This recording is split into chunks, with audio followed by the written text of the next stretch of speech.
Today on Sporty News, Michael Vick is PETA's #1 enemy. Nicolas Anelka is dismissed. Peter Crouch is a narcissist. Ron Stewart is a coach by vocation, and a hockey fan gets angry. Michael Vick is the prime target of animal rights activists. The Philadelphia Eagles quarterback has returned to the football field after serving 2 years in prison for illegal dog fighting. In 2009, Vick and 3 other individuals were sentenced for raising and training pit bulls for the purpose of fighting them. Back then, many fans distanced themselves from Michael Vick. Since he got out of prison, Michael has been on the path to redemption and has apologized. But animal rights activists still haven't forgiven him. In fact, they started an online petition against all of the players' sponsors. A call to boycott those brands has been made.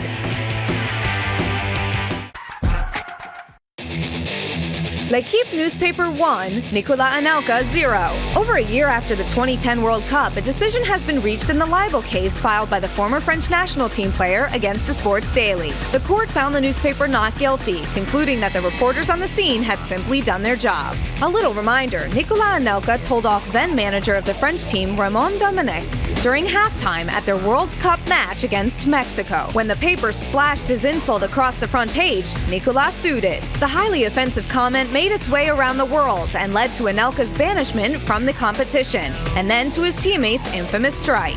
The strike was another blow to France's disastrous 2010 World Cup, but in the end, ex-captain William Gallas reached an agreement with the French Soccer Federation. He confirmed through his lawyer that he forfeited the bonuses from that World Cup. He'll donate the money to various charities. A nice gesture, but not nice enough to make folks forget about the mass fiasco. Has marriage driven Peter Crouch crazy? The English soccer player married his girlfriend, the stunning Abby Clancy. It was a lavish wedding for Cheater Crouch, as he's known in the British press for his many infidelities. $20,000 for the wedding dress, over $400,000 for the ring, and a lovely Bentley for the ride. That's the price of forgiveness for Peter. The story didn't mention if it was after the wedding that Crouch started to lose it. The British striker for Tottenham was sweating away on a stationary bike at a gym when he got up to admire himself in the mirror. He doesn't stop there. World Cup final. Crouch, lurking backstick, rises like a salmon at the back. What a feeling, Crouch. What a goal. Get in there, Sam. Come on. That's quite an imagination, Peter. Though the only place he can score the deciding goal in the World Cup final is in his dreams, at least until 2014. Ron Stewart is one of the best basketball coaches in the world. The American has spent the bulk of his career in France. He's the one who discovered the 2 French stars in the NBA today, Tony Parker and Joakim Noah. For Stewart, coaching has always been a deep-seated passion. My passion are young kids. I mean, it's always been from a very young age. I've always engaged myself with young kids. I always had a mentality of, you know, whatever I know, whatever knowledge I have, I'm going to try to give it to somebody who's younger than I am. I was a person that was very disciplined.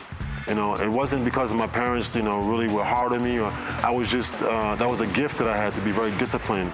And I went about my life in a very disciplined way, made a lot of sacrifices, and I know that I succeeded because of that. That's what I try to give to other kids, and that's why I love to be around kids, and I love to give that to them, to give them a chance, to have them understand that, you know, if you want to make it in life, there's really just one way, and it's just really to work hard and be passionate about what you're doing. Move over, soccer fans. It's time for a hockey fan to take his anger to eBay. Upset by the choices of the team's managers, a disgruntled Philadelphia Flyers fan decided to put his loyalty for his once favorite team up for sale. Even more surprising is that people actually went for it. The bids topped $40. The winner of the auction gets to pick the next team that the fan will support, with the exception of the Pittsburgh Penguins and the New Jersey Devils. The former fan promised to post a video of himself burning the Flyers jersey. Well, he got his 15 minutes of fame.